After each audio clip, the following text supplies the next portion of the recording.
I'm a 34-year-old woman, and I've been dealing with an uncomfortable situation with my family, mostly involving my younger sister, Vanessa.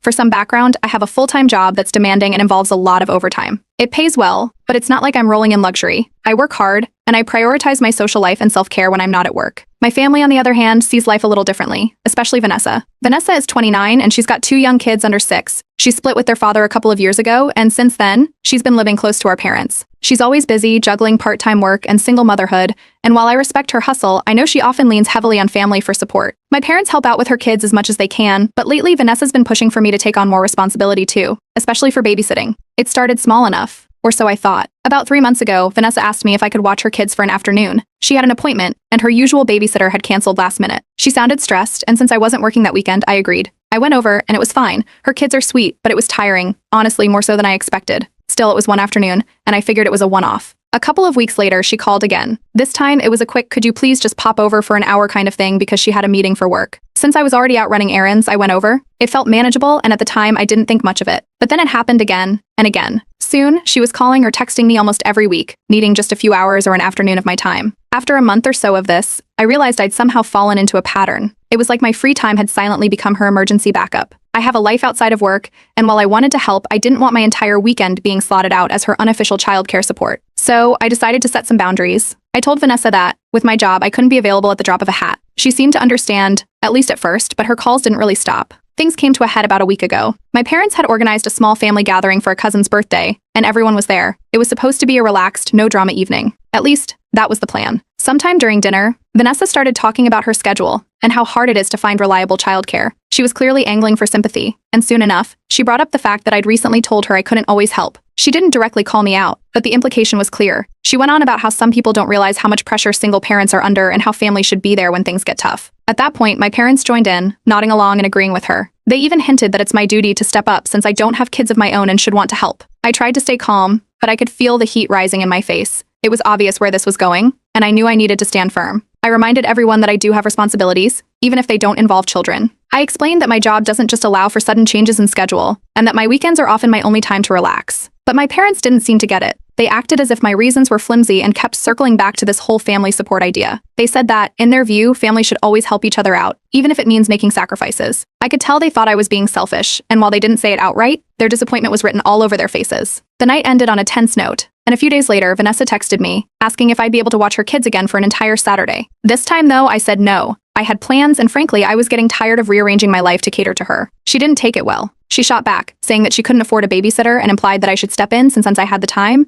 and wasn't using it for anything important anyway. After that, the guilt trip really started. My parents called, urging me to reconsider and help Vanessa out. They said she was struggling and that families should be there for each other. When I reminded them that I've already been helping as much as I could, they brushed it off, saying I was overreacting and that they didn't understand why this was such a big deal to me. The thing is, I don't want to be a free babysitter. I didn't sign up for that, and while I'm willing to help sometimes, I can't let my life revolve around Vanessa's needs. Still, the family pressure kept building. They seem to think that, because I'm single and child-free, I have all the time in the world to devote to them. But they don't see that my life is full, too, just in a different way. I finally reached my breaking point a few nights ago. Frustrated and feeling completely unsupported, I decided to put up a post on Reddit, hoping to get some outside perspective. I needed to know if I was in the wrong for setting boundaries and refusing to let Vanessa, and now my parents, take over my time. After reading through a flood of comments from strangers who validated my stance, I finally felt a little relief. Update 1. First, Vanessa started spamming the family group chat. I'd never seen so many messages flood through so quickly. She was going off about how I'd refused to babysit, using words like betrayal and abandonment. By the time I'd even seen the messages, my phone was lighting up nonstop with cousins, aunts, and even a couple of uncles weighing in. I didn't even know half of them paid attention to the group chat, but suddenly they were all here, chipping in with their 2 cents. One of my cousins, who's a mom of 3 herself, jumped in with, well, family's family, we're supposed to support each other no matter what. Then an aunt added how disappointing it was to see certain family members not doing their part when someone's in need. Not that they ever reached out to babysit themselves, but the irony was apparently lost on them. As if the guilt wasn't already heavy enough, Vanessa started turning up the pressure, sharing how she's been struggling financially, implying that the only reason she's asking me for help is because she can't afford anyone else.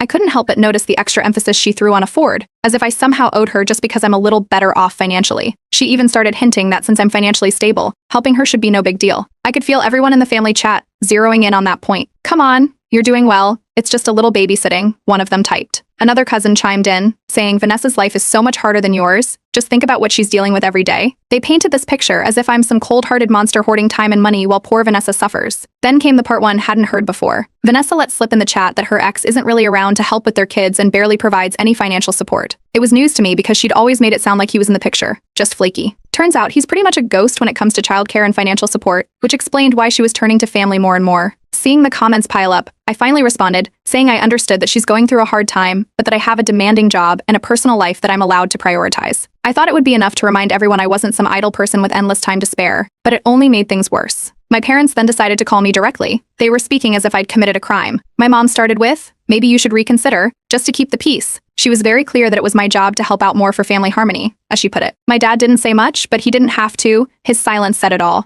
I tried to reason with them, reminding them of my job, the long hours, and that I didn't have the kind of free time they seemed to think I did. But they just brushed it aside, telling me I should look at the bigger picture and how it was our duty as family to be there. Apparently, family values to them meant free babysitting, no questions asked. Then Vanessa threw another curveball, talking about how much she sacrificed for the family, reminding everyone of times she supposedly went out of her way for me. I was honestly baffled. She was making it sound like her struggles gave her a permanent free pass to my weekends, and that somehow I was indebted to her. I could feel the guilt trip tightening around me like a noose. I finally suggested, as calmly as I could, that maybe if she really needed help that often, she could pay me a small amount, just to cover my time. I thought it was reasonable. After all, childcare isn't free, and I'd been doing this for her for weeks without charge. The minute I brought it up, she scoffed in the group chat, calling me heartless and saying that no real sister would demand payment for helping out. That sent my parents into overdrive. They launched into how I'd apparently lost sight of family values, claiming that putting a price on helping was cold and shameful. I was stunned. It felt like they had no interest in seeing things from my perspective, and were happy to paint me as the villain if it meant Vanessa could get her way. At that point, I was worn down. I'd explained myself multiple times, tried to set reasonable boundaries, and even offered an alternative, but it was like talking to a brick wall. My family wasn't interested in my needs, only in maintaining the illusion of family unity, where I took on all the responsibility. That night, I vented to a close friend who'd been following this whole saga. She couldn't believe how far my family was pushing it. She encouraged me to hold my ground, saying that this wasn't about family support, it was about control. Her words felt like a lifeline. When I got home, I read through some of the supportive comments on my Reddit post, and honestly, they gave me a bit of strength. It felt good to see that other people understood why I didn't want to keep bending over backward for Vanessa's demands. After scrolling through more advice, I decided to post an update, explaining the family chat blow-up, Vanessa's accusations, and my parents' reaction. The responses came flooding in, with people telling me to keep standing my ground and protect my boundaries. For the first time in weeks, I didn't feel so alone in this. Update 2. After the family group chat fiasco, I thought maybe things would cool down. But Vanessa had other plans. The next morning, I got a message from a friend telling me to check Facebook. As soon as I opened the app, I saw that Vanessa had made a post. It was a long, emotional rant about how some people in the family, despite being perfectly capable, had repeatedly refused to help her during her hardest times. She threw in phrases like being abandoned by those closest to you and struggling as a single mom with no support. She didn't use my name, but it was obvious who she meant. Comments started pouring in. A couple of our aunts were quick to sympathize, saying things like, "That's just heartbreaking, you deserve better." One cousin commented, "It's sad when people forget what family is all about." People who hadn't weighed in on the group chat now had a lot to say on Facebook, apparently. They were all acting like they'd known the full story, but it was clear they'd only heard Vanessa's side. Not even an hour later, I started receiving private messages from relatives. A few cousins and even a distant aunt asked, "Why aren't you helping Vanessa? And what's going on between you two?" Some were genuinely confused, but others were more accusatory, as if I'd committed some kind of family betrayal. One even went as far as to say, "Family is supposed to be there for each other, no matter what. You should step up." That same day, Vanessa escalated things further by tagging me directly in her next post. This time there was no ambiguity. She wrote, "I never thought my own sister would turn her back on me in my time of need." Tagged, and out there for everyone to see. Friends, extended family, people I went to school with, all of them could see it now. It was like Vanessa wanted to make sure the entire world knew how awful I was for not being her personal babysitter. The fallout spread quickly. Later that day, a coworker of mine who's also a family friend casually mentioned they'd seen Vanessa's post. They didn't say much, but the way they looked at me suggested they had their opinions. Work is a place where I try to keep my personal life private, so having this follow me into the office felt invasive. I was furious. I wanted to confront Vanessa, but I knew doing it publicly would just feed the drama. Instead, I decided to wait until I could talk to her directly, one-on-one, but my parents stepped in before I got the chance. They called, saying they wanted to resolve the family tension and had arranged a meeting for us all to sit down and talk. I could already sense what that meant, another ambush where my boundaries would be painted as selfish. When we gathered, it was clear from the start where the conversation was headed. My parents led off by saying that family unity was the most important thing, and it was my duty to keep the peace. They brought up Vanessa's struggles again, painting her as the one making all the sacrifices. Every time I tried to explain that I also had my own commitments and responsibilities, they brushed it off, saying, "It's not the same, you don't have kids." Vanessa played her part perfectly, sitting there with an expression that was halfway between hurt and disappointed. She repeated how much she's given up for family, implying that I should do the same without expecting anything in return. When I reminded them all that I'd been helping her for free already, and simply asked her to respect my time, they dismissed it as me being unreasonable. I laid out my boundaries clearly, explaining that while I was willing to help occasionally, I couldn't be expected to rearrange my life around her needs. The response was cold. My parents said they were disappointed in how I'd handled things and hinted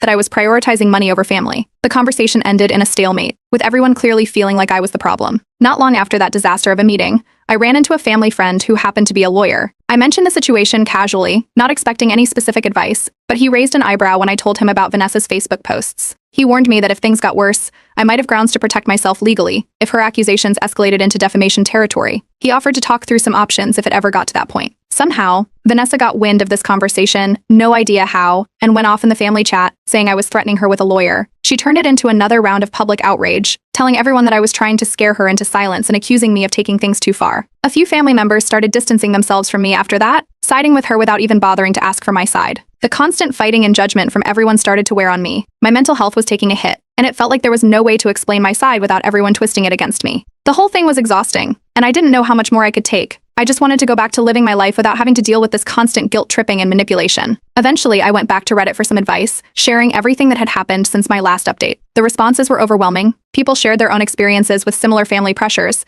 and a lot of them encouraged me to protect myself and my peace, no matter how hard my family pushed. Some even suggested that I take legal action if the public shaming didn't stop, which honestly gave me some comfort, knowing others understood the position I was in. Seeing all the supportive comments helped, but I knew this was far from over. Update 3. One quiet Saturday morning, I was home, catching up on laundry and enjoying some peace when my doorbell rang. I opened it to find Vanessa standing there with her 2 kids. She looked frazzled, holding the kids' bags, and without any warning, she announced she couldn't find anyone else to watch them. She said she had an emergency and left before I could even get a word in. I stood there, stunned, as her car pulled away, leaving me with 2 young kids in my living room. I didn't know what to do. She hadn't asked, hadn't explained anything. She'd just dumped them on me and disappeared. I was in no position to cancel my plans for the day, so I quickly called a friend who agreed to come over and help while I figured out what to do next. A few hours later, Vanessa returned, acting as if nothing out of the ordinary had happened. She thanked me for stepping up when she needed it, which only made my frustration grow. This wasn't stepping up. It was her pushing boundaries and leaving me no choice. I confronted her on the spot, telling her that it was completely unacceptable to drop off her kids unannounced. She brushed it off, saying she had no other options, as if that excused everything. I was firm and told her that if she pulled a stunt like this again, I'd have no choice but to call the police. It wasn't a threat, it was the reality of the situation. If she couldn't respect my boundaries, then I had to put some kind of consequence in place. Vanessa didn't take it well. She stormed off, muttering that I was overreacting and ungrateful. The next day, word had spread through the family. My parents were furious, claiming that threatening Vanessa was going too far. They painted me as unstable, saying I'd always been difficult and wasn't acting like a true sister. I was bewildered. No one seemed to care that Vanessa had crossed a line by abandoning her kids on my doorstep. Instead, they framed it as me being the one who was out of control. Then Vanessa hit me with an ultimatum. She sent a long message saying that either I agree to help her when she needs it, or I should consider us estranged. She framed it as an all-or-nothing deal, making it clear that in her eyes, family meant constant support, even if it meant sacrificing my own needs. She wrote that if I wasn't willing to be there for her, she'd be better off not having me in her life at all. After reading her message, I was done. I reached out to a few close friends who had been following the drama from the beginning. They reassured me that I wasn't crazy or selfish and that my boundaries were completely reasonable. One friend even encouraged me to look into therapy, given the stress the situation was causing me. I'd never considered it before, but now it seemed like a good idea. Unexpectedly, I also heard from a cousin who had noticed Vanessa's posts and the family's reaction. She shared that she, too, had felt pressure from Vanessa in the past, but had mostly stayed quiet to avoid conflict. Hearing this was oddly comforting. I wasn't the only one dealing with Vanessa's manipulations. She offered her support, saying she understood exactly where I was coming from. After that, I decided to do some research on my rights, just in case Vanessa tried to drop off her kids again without my consent. I contacted a family lawyer friend to get some clarity on what counted as child abandonment. He confirmed that leaving children with someone unannounced could be considered abandonment in certain circumstances, especially if it happened repeatedly. He assured me that I had the right to protect myself and that if Vanessa tried this again, I could take legal steps to ensure my boundaries were respected. The emotional toll was beginning to show. I felt increasingly isolated from my family and worn down from the constant drama. No matter how much I tried to reason with them, it was like talking to a brick wall. The family was rallying around Vanessa, and I was left feeling like the villain for setting simple, reasonable boundaries. Even though I had support from friends and a few extended family members, it didn't change the fact that my immediate family was choosing to side with Vanessa, regardless of how unreasonable her behavior had become. I decided to update my Reddit post once again, explaining everything that had happened since the last update, Vanessa's unannounced drop-off, her ultimatum, and the family backlash over my threat to call the police. I asked for advice on how to cope with family members who refused to respect boundaries and received an overwhelming amount of encouragement to stand my ground. Reddit users reminded me that it was okay to prioritize my own peace of mind, even if it meant going no contact with family. Some shared their own stories of going no contact with manipulative relatives, describing how it had improved their lives. Reading those comments gave me a sense of strength I hadn't felt in a while. At this point, I knew I had to make a decision. If Vanessa or my parents couldn't accept my boundaries, I'd have no choice but to go no contact. I didn't want to lose my family, but I also couldn't keep sacrificing my mental health and peace for someone who refused to respect my boundaries. This was the last straw for me. I made up my mind if Vanessa or anyone else in the family tried to push me again, I'd protect myself, even if that meant cutting ties. I deserved a life free from manipulation and drama, and I was finally ready to take that step if that's what it took. Update 4. After the last confrontation with Vanessa, I decided enough was enough. I officially went no contact with her, making it clear to everyone in the family chat that I wasn't going to keep playing her on-call babysitter or be subjected to her emotional manipulations. I told my parents that I needed space and would be limiting my contact with them, too, as they seemed more interested in maintaining family peace at my expense than respecting my boundaries. Predictably, my parents didn't take it well. They called, accusing me of being immature and abandoning family values. My mom went on about how Vanessa needed me now more than ever, and that I'd regret cutting ties one day. They tried to guilt me, saying that this was tearing the family apart, and that I was acting selfishly by focusing only on myself. But for once, I stood firm and didn't let them sway me. As the days went on, I could see the family divide widening. Some family members reached out privately to offer support, saying they understood why I'd made this choice. A few cousins shared that they had noticed Vanessa's manipulative tendencies, but had stayed out of it to avoid family drama. Other relatives, though, started making it clear that they were firmly on Vanessa's side. Aunts and uncles who had once been neutral now seemed colder, and it was obvious Vanessa had been talking to them. Meanwhile, life started to get easier without the constant family demands weighing on me. My finances were solid, and I was finally able to focus on myself and my career without interruptions. Without the never-ending family drama, I was thriving. I felt healthier, and my work performance improved now that I wasn't stressed about being blindsided by another call from Vanessa. It was a relief not to feel trapped by her guilt trips every weekend. Then Vanessa took things online again. She began posting indirect, emotional messages on social media about family betrayal and how some people forget what real family means. She never used my name, but the posts were filled with pointed comments that left little doubt about who she meant. Her friends and some of our relatives started commenting in support, leaving sympathetic messages like, "You deserve so much better," and "It's sad when family doesn't appreciate your sacrifices." I realized that the best way to handle it was to block her and my parents entirely on social media, just to stop myself from seeing anything that might drag me back into the drama. Therapy became a vital part of this journey. I'd started going shortly after the ultimatum fiasco, and it quickly proved to be one of the best choices I'd made. Each session helped me work through my guilt and the complicated emotions tied up in my family relationships. My therapist showed me that I wasn't responsible for Vanessa's struggles and that it was okay to prioritize my own life. Slowly, I began to feel at peace with my decision to go no contact, and I started to build a routine that focused on self-care and personal growth.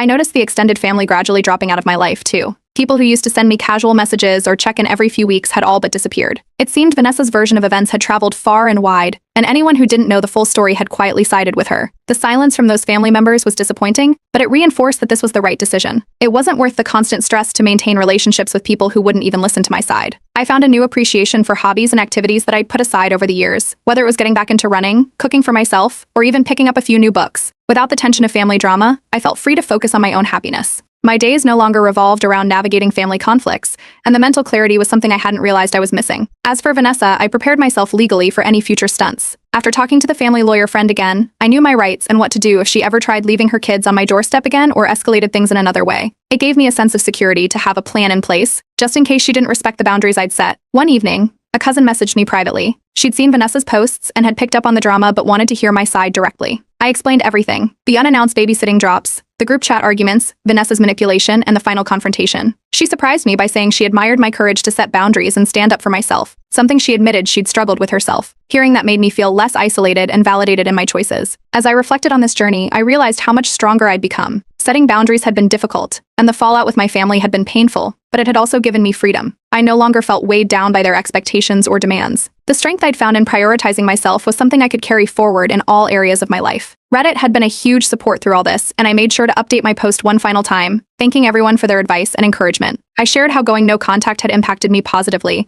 and how my mental health had improved. The responses were overwhelming, people cheering me on, telling me they were proud of my growth, and sharing similar stories of setting boundaries with toxic family members. It was reassuring to know that I wasn't alone and that others understood my decision. With every day that passed, I grew more confident in my choice. I no longer felt like a villain for setting boundaries. I felt like someone who finally understood her worth. And for the first time in a long time, I felt genuinely content with the life I was building, free from the weight of my family's expectations. Update 5. After a few months of peace, I received a text out of the blue. It was from Vanessa. She started off by saying she wanted to make things right between us, that she missed having her sister in her life and thought we could put the past behind us. It was the last thing I expected, given everything that had happened, and I couldn't help but feel skeptical. I shared the news with my therapist, who suggested I proceed carefully. She advised me to set conditions for any kind of reconciliation, ones that would protect my boundaries and help me see if Vanessa's intentions were genuine. Based on her advice, I agreed to meet with Vanessa but made it clear that this first meeting would be just between the two of us, no parents, no extended family, just her and me. We met at a quiet cafe. Vanessa showed up looking tense but determined. She started with an apology, but it felt flat and rehearsed. She admitted she may have gone too far with the social media posts and family gossip, but quickly shifted to how difficult life had been without the family support she'd counted on. The more she talked, the more it became clear that her apology was just a segue into a discussion about how hard it was managing everything on her own. She even made a few comments about how much easier things had been when I was helping with the kids. I saw what was happening. This wasn't really about reconciliation. It was about reinstating the old pattern. I cut in, reminding her that I was here to discuss our relationship, not to be her fallback babysitter. I reiterated that while I cared about her and the kids, my answer about regular babysitting hadn't changed. Vanessa's expression shifted from regretful to defensive, as if she hadn't really expected me to stick to my boundaries. As the conversation continued, her frustration grew. She accused me of being too focused on my own life and claimed that I was forgetting what family is supposed to mean. I stayed calm and told her that setting boundaries didn't mean I didn't care, but that I needed to look after myself, too. That's when things took a turn. Just as I was reinforcing my stance, our parents walked into the cafe. I should have known it was too good to be true that Vanessa would come alone. They must have been nearby, waiting for the perfect moment. My mom quickly took a seat beside Vanessa, while my dad sat across from me, looking ready to mediate. They both started in with pleas for family unity, saying it was time to let go of past issues and come back together. They made it sound so simple, as if all this hadn't left a huge impact on me. I repeated once again that I was open to repairing relationships but not at the cost of sacrificing my well-being. The response was exactly what I'd come to expect. My mom turned to Vanessa with a disappointed sigh, then looked at me, saying, "This isn't the daughter we raised." She asked how I could sit there and refuse to help my sister, framing it as if I'd abandoned family values. Then they gave me an ultimatum. Either I start helping Vanessa out when she needs it, or I accept that I may lose contact with them permanently. The ultimatum was designed to push me into a corner, but I was ready for it. I told them that while I loved them, I wasn't going to compromise my boundaries to maintain a relationship that ignored my needs. I made it clear that if the only way to have them in my life was to give in, then I was prepared to walk away. The table went silent. My parents exchanged a look, and I could see their frustration growing. Vanessa looked smug, like she thought I might cave in under the pressure, but I stayed firm. Eventually, my mom stood up, shaking her head, saying she didn't know me anymore. My dad muttered that I was making a big mistake. They left with Vanessa following behind, looking back once, clearly disappointed that things hadn't gone her way. When I got home, I was emotionally exhausted. A few friends came over that evening to check on me, and I explained everything. They reassured me I'd done the right thing, and it helped to hear their encouragement. This time, I didn't feel like I'd lost. I felt like I'd finally stood up for myself in a way that mattered. I posted a final update on Reddit, sharing the entire journey, from the first babysitting request to the confrontation in the cafe. I thanked everyone for their guidance and support through what had been one of the toughest decisions I'd made. The responses were overwhelming, with people offering validation, sharing similar experiences, and expressing pride in my ability to stand firm. In the weeks that followed, I didn't hear from my family. I took the silence as a sign that for now we'd all gone our separate ways. I continued therapy and focused on rebuilding my life without the constant tug of family obligations. Every day felt a little lighter, and I found myself rediscovering who I was outside of the family dynamics that had consumed so much of my energy. A few relatives reached out with supportive messages, including one cousin who admitted she admired my courage. She said she'd been in a similar situation with family pressure but had never found the strength to push back. Her words reassured me that my choice to protect my peace was not only valid but necessary. As I look back on everything that's happened, I can say that standing up for myself has been liberating. While I still hope that one day things might change, I'm finally at peace with the boundaries I've set. I no longer feel weighed down by guilt or obligation, and for the first time in a long time, I feel genuinely free.